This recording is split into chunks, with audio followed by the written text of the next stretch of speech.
오늘은 우리 설교 제목 같이 한번 읽어봅시다. 시작. 무슨 상관이 있습니까? 이 제목으로 하나님의 말씀을 이 시간 함께 나누도록 하겠습니다.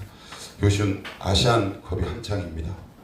한 기사에 댓글에 어떤 네티즌이 이런 댓글을 달아놨더라고요. 손흥민 요즘 폼 미쳤다, 이렇게 쓰고요. 어떤 댓글을 보니까 이렇게 적고 있어요. 손흥민이 대한민국 멱살 잡고 4강까지 올려놨다. 여러분 보셨나요? 예, 봤습니다. 소리는 지를 수 없었습니다. 왜냐하면 지르고 싶었지만 주무시는 새 여자를 깨울 수 있는 용기가 제 안에 없었기 때문에 그냥 속으로 환호만 하고 그랬어요. 그런데 우리는 손흥민의 화려한 개인기, EPL에서의 득점왕, 그런 것들은 굉장히 기억하기 쉬운데, 손흥민이 그 자리까지 가기 얼마나 지리하고 부단한 기본기를 다졌는지 아는 사람은 그닥 많지 않습니다. 그의 아버지 손정웅 씨인가요? 그 한 인터뷰를 보면 이런 인터뷰가 있습니다. 골대에 한 타겟을 세워두고 거기에 80% 이상 맞출 때까지 오른발 왼발 슛을 반복하면서 시켰답니다. 그래서 여러분 축구 중계 보시거나 아니면 스포츠 중계 보시면 예전에는 이런 단어를 사용하지 않았는데 이런 단어를 사용합니다. 야, 폼이 올라왔습니다. 요즘 폼 죽입니다. 근데 우리가 아는 이 단어는 외형적인 폼, 폼나네, 아니면 폼이 멋지다, 이런 단어를 쓰는데, 여기서 말하는 폼이라는 말은 다른 말로 실력이라는 말이죠. 요즘 실력이 물이 올랐네 라는 겁니다. 갑자기 제가 오늘 이 말씀을 왜 드리냐면, 우리 여기 두 딸도 이 자리에 있긴 하지만 제가 예전에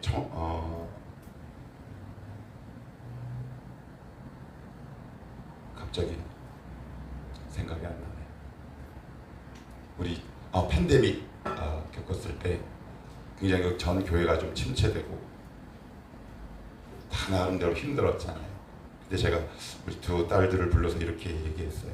은민아, 하나, 아빠가 사실 너희들을 향한 신앙적 욕심이 많아. 그런데 내가 딱 두 가지만 부탁한다. 첫째, 주일 예배는 목숨 걸고 지켜라. 둘째, 10의 1조는 반드시 해라.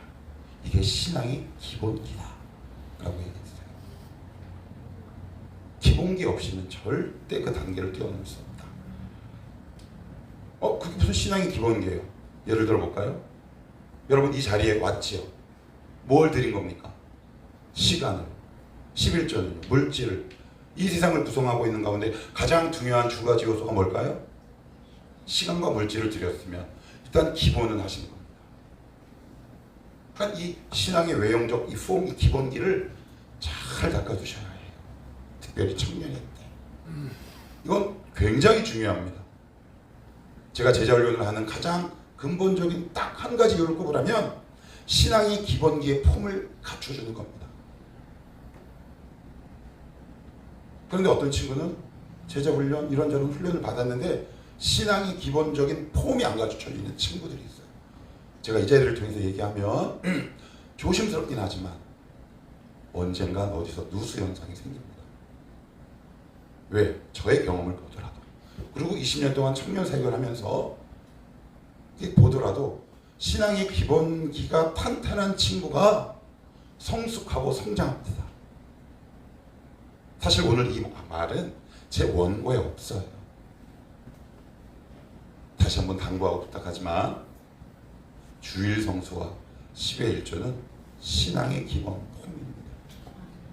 이건 반드시 지키셔야 합니다. 그럼 왜 11조를 해야 되냐? 그건 나중에 제가 성경 공부 시간이나 제자 훈련 때 자세하게 알려드리도록 하겠습니다. 저는 신대원을 우리 성은이가 이제 지금 몇 기라 그랬지? 120기. 제가 이제 100기니까 딱 20년 터울이 나네요. 제가 신대원 때 가장 관심이 있었던 것은 뭐였냐면 탁구였어요. 참 이런 말하기 참 죄송스러운데 기도 아닌가요? 그렇게 거룩하게 보시면 저의 인간미를 전혀 못 보시는 겁니다. 탁구에 되게 관심이 많았고요. 그리고 신대원 입학하자마자 제가 여러 차례 말씀드린 기억이 있지만 제 은탕이라는 큐티 모임을 조직을 했어요. 은혜의 도가니탕의 준말입니다. 은탕. 그래서 아침 7시 반에 한 4-5명이 모여서 빈 강의실에 들어가 제 말씀을 나누죠. 오늘 말씀은 어땠습니까? 우리 교회에서 하는 일명 무슨 타임? 주모 타임. 주님이 뭘 하십니까? 이제 그걸 나누는 거예요. 그런데 이제 아무래도 공통적인 관심사가 뭐예요? 큐티잖아요. 묵상이잖아요. 말씀이다 보니까 그 가운데 한 명이 저랑 평소에 그렇게 친하지 않았던 사람인데 이게 공통의 관심사가 큐티다 보니까 이제 자연스럽게 이 모임에 참여했어요. 그 모임을 제가 이제 인도를 했는데 그래서 1시간 반에서 2시간이에요. 묵상은 1시간, 30분에서 길면 1시간은 이 말씀이 나에게 오늘 뭐라고 말씀하셨고 이 상황 속에서 이 말씀을 나에게 어떻게 적용해야 할 것인가 이런저런 시간들 그리고 어떤 시간들이 축적되다 보니까 평소 친하지 않았던 사람들도 되게 친해지게 되더라고요. 또 이런 경우도 있어요. 어떤 거냐면 제가 아까 탁구에 관심이 많았다고 그랬잖아요. 이제 어느 날 제야의 무림 고수가 떴습니다. 탁구계. 그 이름은 이진성이라고. 무슨 얘기를 하냐? 신대원 이제 1학년 딱 들어갔어요. 근데 이제 탁구장을 이제 딱 들어갔습니다. 그랬더니 여러분 그거 아세요? 탁구를 잘 치는 사람과 못 치는 사람은 탁구장을 들어오는 발걸음이 다르다는 거? 못 치는 사람은 이렇게 들어와요. 이렇게. 좀 잘 치면 이렇게 들어옵니다. 전 어떻게 들어갔을까요? 교만하게 들어갔습니다. 그렇군 그렇고요. 1학년짜리가 딱 들어갔어요. 이제 그러고 나서 이제 탁구를 이렇게 치고 있는데 2학년인가 제가 3학년 때 기억은 정확히 나지 않는데 하여튼 2, 3학년 때인데 탁구를 이렇게 탁 치고 있는데 키는 딱 저만한데 딱 보더라도 이 친구 키가 180은 되겠다. 아주 호리호리해요. 근데 누가 봐도 1학년이야. 1학년은 아무리 변장을 해도 눈에 띄거든요. 딱 들어오는데 발걸음이 고수의 티가 나는데 한 가지 걸려. 너무 발걸음이 교만한 거야. 그래서 탁구를 이렇게 치다가 제가 그랬어요. 저기 혹시 몇 기 그랬더니 몇 기라고 얘기를 하더라고요. 그러면 탁구 한번 치시겠어요? 그래서 탁구를 쳤어요. 3세트 합시다. 그래서 혹시 뭐 음료수 내기라도 하실래요? 그랬더니 좋대. 그래서 제가 좀 그러면 여기 있는 탁구인 우리 한 지금 한 10명 되는데 음료수 내기 어때요? 그랬더니 좋대. 그런데 나에게 도발을 하더라고요. 혹시 선배님 혹시 제가 점수를 좀 안 잡아줘도 될까요? 그 말에 죄송해요. 까비 아이고 그러지 않으셔도 됩니다. 쳤어요. 쳤어요. 21대 7, 21대 3으로 제가 이겼어요. 그 다음부터는 탁구계를 떠났다는 이야기가 탁구장이 보이지 않더라고요. 갑자기 이야기를 왜 하냐면 그 탁구장에 있는 사람들은 학년도 달라요. 나이도 달라요. 성별도 달라요. 그런데 자꾸 보니까 어떻게 돼요? 친해질까요? 아니면 대면할까요? 친해지죠. 뭐라는 공통 관심사가 있는 거예요? 탁구라는 공통 관심사가 있는 거예요. 그 사람과 나 사이에 탁구라는 연결고리가 생기는 거란 말이에요. 여러분 신앙생활도 유사합니다. 왜 부부가 같은 신앙을 갖고 있어야 하냐면 물론 노력과 애씀과 수고가 필요하죠. 같은 신앙생활 하더라도. 그런데 저 끝에 가다 보면 가치관의 충돌이 일어나요. 공통의 관심사가 다르다는 말이에요. 한 번은 제가 청년부 회장할 때 일산 중심교회 제 밑에서 총무했던 현주라는 친구 제 아내도 너무 잘 알죠. 너무 친하니까 둘이 사귀는 거 아니냐? 뭐 오해하는 오해도 받았는데 그 친구가 어느 날 그 옆에 있던 친구 이야기를 들려주면서 이런 얘기를 하더라고. 오빠야, 오빠 누구누구 알지? 그래서 알지. 걔가 얼마 전에 선을 보고 왔대. 그런데 남자가 너무 마음에 들었다는 거예요. 그런데 안 만나기로 했대. 왜요? 이야기가 너무 통하대요. 그런데 저기 끝에 가서 이게 어긋나더라고요. 이렇게. 공통의 관심사가 결국은 같지 않아요. 그러니까 이 사람과 나랑 친해지려면 공통의 관심사가 있죠. 지금 우리가 친하잖아요. 우리 지금 20여 명 되는데 교회라는 공통의 관심사가 있고 복음이라는 공통의 관심사가 있어요. 그죠? 그러니까 얘기할 거리가 많은 거야. 만나면 주님이 뭐라 하십니까? 아, 내 요즘 혼났어요. 아, 나 요즘 주님 칭찬 들었어요. 아, 마음에 찔렸어요. 얘기할 거리가 되게 많아요. 그러니까 얘기할 거리가 많으니까 친해지죠. 뭐가 있어서? 공통의 관심사가 있기 때문에 그래요. 이야기를 왜 하냐면 저는 이야기를 들려드리고 싶은 거예요. 13절이 있어요. 여러분들이 13절을 한번 읽어 주시겠어요? 자, 13절 시작. 엘리사가 이스라엘 왕에게 이르되 내가 당신과 무슨 상관이 있나이까? 당신의 부친의 선지자들과 당신의 모친의 선지자들에게 가소서 하니 왕이 그에게 이르되 그렇지 아니하니이다. 여호와께서 이 세 왕을 불러 모아 모압의 손에 넘기려 하시나이다 하니라. 그래요. 여기 보면 엘리사가 이게 무슨 얘기냐면 이러는 거예요. 시간이 많지 않으니까 간략하게 설명하면 북이스라엘 남유다가 연합군을 조직을 했어요. 그래서 그 나라를 배신한, 특별히 북이스라엘을 배신한 모압 왕을 이제 치러 가는 거예요. 근데 치러 가는데 아무래도 군대가 세 나라가 연합해서 가다 보면 보급품, 군수품이 필요하죠. 그런데 이 지역은 반사막 지역이야. 그러면 반사막 지역에서 가장 필요한 건 뭐다? 물이에요. 근데 물 부족이 생긴 거야. 그런데 개인 같으면 어느 집에 가서라도 한 그릇 정도는 구할 수 있지만 3개국의 연합군이 가는데 물이 부족하다? 이거는 생명과 직결된 거란 말이에요. 근데 그럴 때 그 같이 가던 여호사밧이라는 왕이 여호람에게 이렇게 얘기합니다. 아니, 우리 이러지 말고 당신네 나라에 혹시 선지자 없어요? 목회자 없어요? 목사 없어요? 이렇게 물어봐요. 그랬더니 여호람 왕이 이렇게 얘기합니다. 아, 한 명이 있어. 아, 그런데 썩 마음에 들지 않아. 그러니 당신이 부르라고 하니까 한번 내가 불러서 여쭤볼게요. 그래서 청빙을 합니다. 그랬더니 엘리사가 여호람을 보자마자 대뜸 이렇게 얘기해요. 당신과 나랑 무슨 관계가 있어요? 라고 얘기하는데 히브리 원어의 뜻은 이거보다 훨씬 더 심층적이에요. 무슨 뜻이냐? 당신과 나 사이에 공통의 무엇인가 있습니까? 공통의 관심사가 있습니까? 연결고리가 있습니까? 이 말은 친하다는 거예요? 안 친하다는 거예요? 안 친해요. 좀 더 쉽게 의역을 해볼까요? 당신 아니 5년 동안 콧배기도 안 보이다가 이제 당신이 아쉬우니까 이제 나를 찾아? 당신이랑 전혀 친하지 않은데 내가 당신의 이 초대에 응해서 왔는데 내가 당신의 부탁을 들어줄 이유가 뭔데? 이런 경험 일상에서 일어납니까? 안 일어납니까? 일어나잖아요. 그래서 우리가 어떤 사람을 딱 찾아가면 목사로서 그런 경험을 되게 많이 합니다. 얼마 전에도 어떤 집사님이랑 식사하고 통화도 했는데 그 집사님이 저에게 이렇게 얘기해. 목사님 너무 죄송해서 연락을 못 드려서 못 찾아뵀대. 그래서 내가 왜 그랬어? 이럴 수 없잖아요. 그럴 수 있다 살다 보면.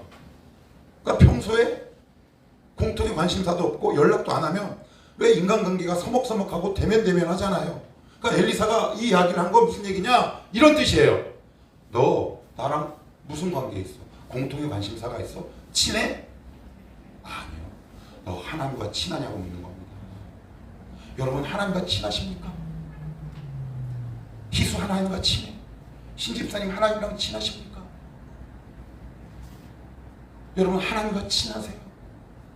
하나님과 공통 관심이 없거든요. 하나님의 관심이 내 관심이 아니야. 나의 관심은 하나님의 관심이 아니고. 그러니 어때요? 친하기가 어려워요. 아까 제가 누구랑 친했다 그랬어요? 탁구를 쳤던 사람. 또 누구랑 함께 큐티를 했던 사람. 뭐가 있기 때문에? 공통의 관심사가 있다는 말이에요.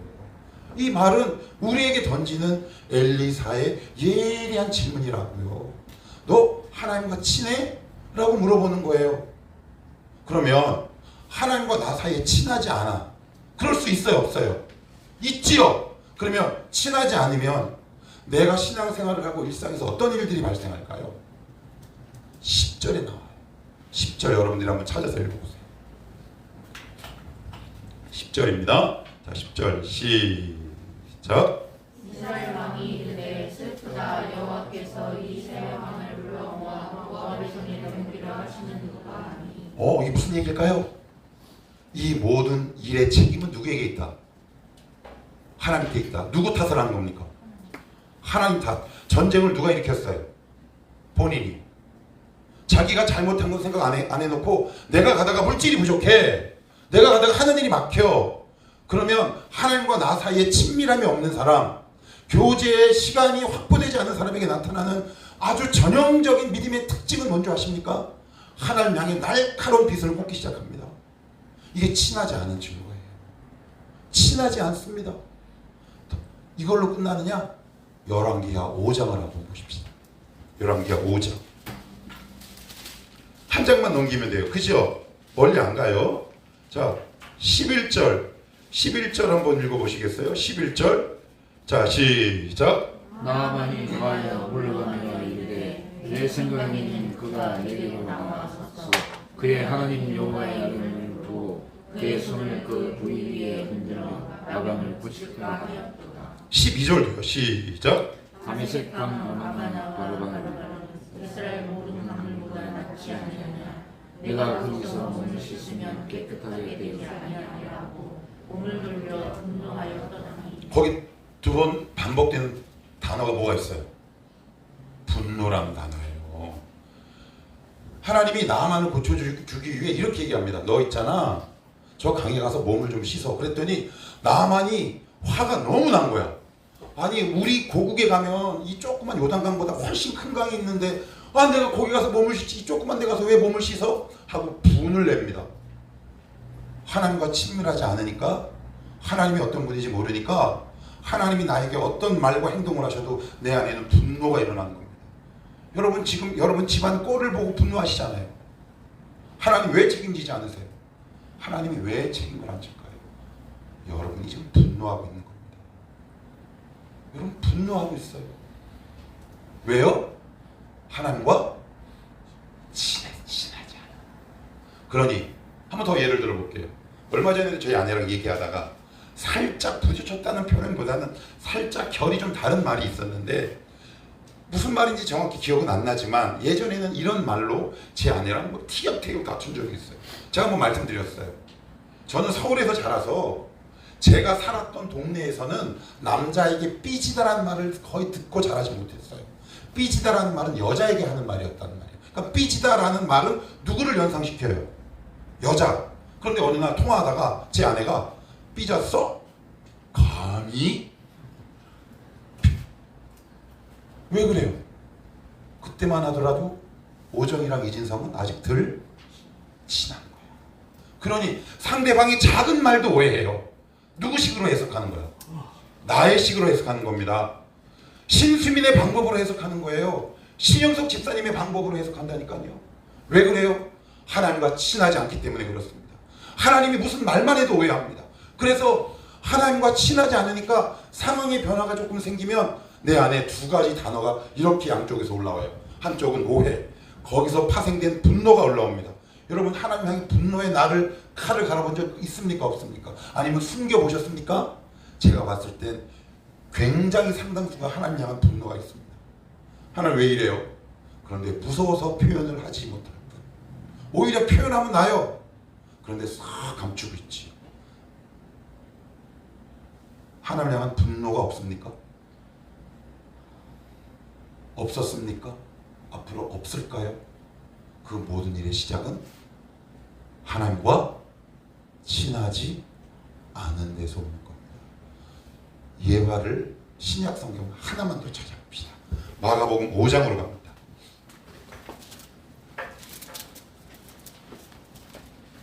이쪽으로 다시 와야 되니까 오늘 열왕기하 3장 본문은 잘 띄워두시고 마가복음 5장으로 한번 갑시다.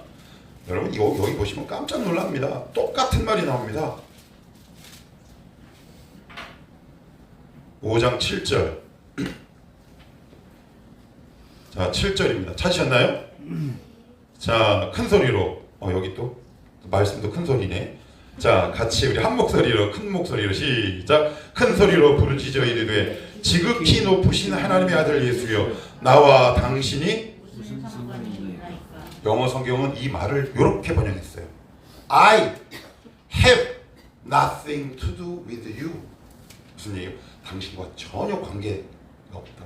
지금 이게 누가 누구에게 한 말이냐면 귀신이 예수님께 한 말이에요. 누가 누구에게 한 말이라고요? 귀신이 예수님께 한 말이에요. 그런데 우리가 이러고 있어요. 그리고 뭐라고 얘기하는 줄 아세요? 나를 떠나래요.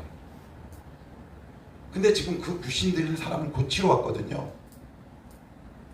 우리가 맨정신으로 하나님의 역사가 우리 가운데 일어나잖아요. 우리는 도저히 알 수 없어요. 그래서 우리가 은혜를 받아야 하고요. 하나님의 영으로 충만해야 하고요. 말씀이 들어와야 해요. 여러분의 육적인 지혜와 총기 가지고는 하나님의 뜻을 절대 분별할 수 없어요. 저도요, 목사지만 가끔 가다가 이게 너무 창피한 이야기인데 최근에 있었던 일인데 한번 얘기해 볼게요. 우리가 작년 벌써 3월이네요. 1년 돼가요. 작년 3월에 이 조그만 거 옮기는데 여러 가지 뭐 챙길 게 너무 많은 거야. 돈도 부족하고 사람도 부족하고 막. 그런데 분명히 제가 가자 그랬나요 혹시?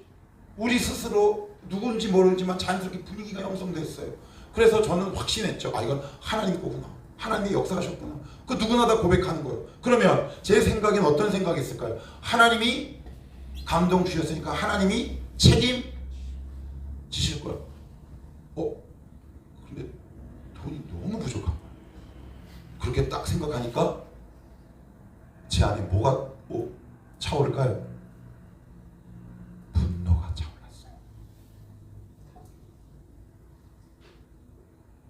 그랬더니 어떤 청년이 저한테 예리하게 이렇게 얘기하는 거 제가 그 말 듣고 아차 싶었어요. 목사님, 왜 여기 옮겨서 왔는데 감사가 없을까요? 나를 향해.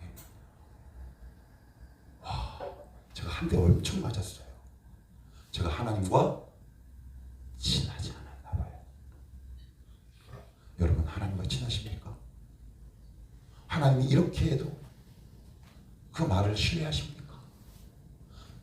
근데 이 귀신은 내가 너 고쳐줄게 얘기해도 떠나가라고 얘기합니다. 우리지요. 여호람은 어떻습니까? 이 문제가 다 당신 탓이야. 하나님 당신이 책임져. 이게 우리 모습 아닐까요? 하나님과 친하십니까? 혹시 여러분 안에 분노가 올고 하나님 생각하면 분노가 차오릅니까? 그것이 하나님 때문이라고 확신하십니까? 성경은 우리에게 이야기하고 있는 거예요. 다시 열왕기하로 돌아갑시다.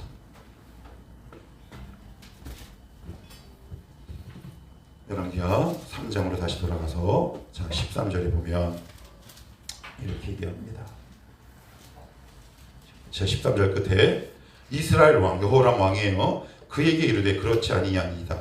여호와께서 이 세 왕을 불러 모아 모압의 손에 넘기려 하시나이다. 끝까지 우리를 죽이려고 한다는 거지요. 하나님을 향해 내 잘되는 걸 못 보는 것이 하나님의 뜻이죠 라는 확신과 가치가 있는 사람이에요. 여러분, 신앙이 얼마나 때로는 무서운 종교가 되는 줄 아십니까? 잘못 이해하면 내가 망하는 것이 하나님의 뜻이라고 확신합니다. 이게 예수를 모를 때, 하나님과 친하지 않을 때 내 안에서 일어나는 믿음의 일탈 현상이란 말이에요. 그것이 벗겨지는데 시간이 필요합니다. 여러분 아니에요? 저는 그랬어요. 나도 그랬다면 너희들도 그럴 거야. 여러분들도 그럴 겁니다. 우리의 현실이죠. 그랬는데 그러면 여러분이 엘리사 같으면 어떻게 할까요? 저 같으면 이렇게 할 것 같아요. 이 새끼 끝까지 하나님 탓, 넌 안 되겠다. 저 같으면 그냥 가요. 가지요. 여러분이 만약에 하나님이라면 이놈 봐라. 은혜 받을 준비가 안 됐네. 가야 되는 거 아닙니까? 그런데 우리 하나님은 뭐라고 말씀하는 줄 아세요? 그 다음 구절 보십시오. 14절에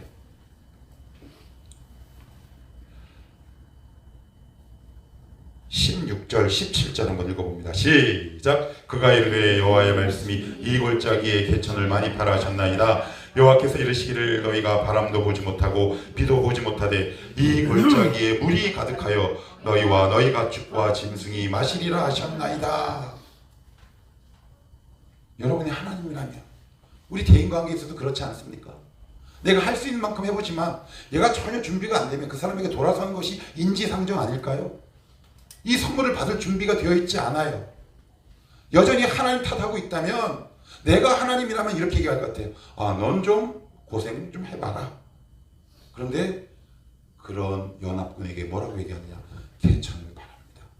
개천을 바래. 그런데 여기서 중요한 건 이 당시 건기예요. 우리나라는 건기가 없지만 이 나라에는 건기가 있거든요. 건기예요. 비가 온다 안 온다. 더군다나 비가 오기 전에 나타나는 자연 징조 현상들이 몇 가지 있어요. 바람이 분다거나 아니면 날씨가 맑아요, 흐려요. 흐려서 뭐가 많아요? 하늘에 구름. 하늘 쨍쨍 구름 한 점 없어요. 바람도 없습니다. 그런데 개천을 파라고 얘기합니다. 혹시 이 개천을 파신 적 있으신가요? 내가 기도하고 있는데 도저히 구름 한 점 보이지 않음에도 불구하고 여전히 기도의 자리에 나와본 경험들이 있습니까? 이건 나중에 얘기하기로 하고요. 그랬더니 하이라이트 20절 한번 읽어보십시오. 20절입니다. 20절 시작.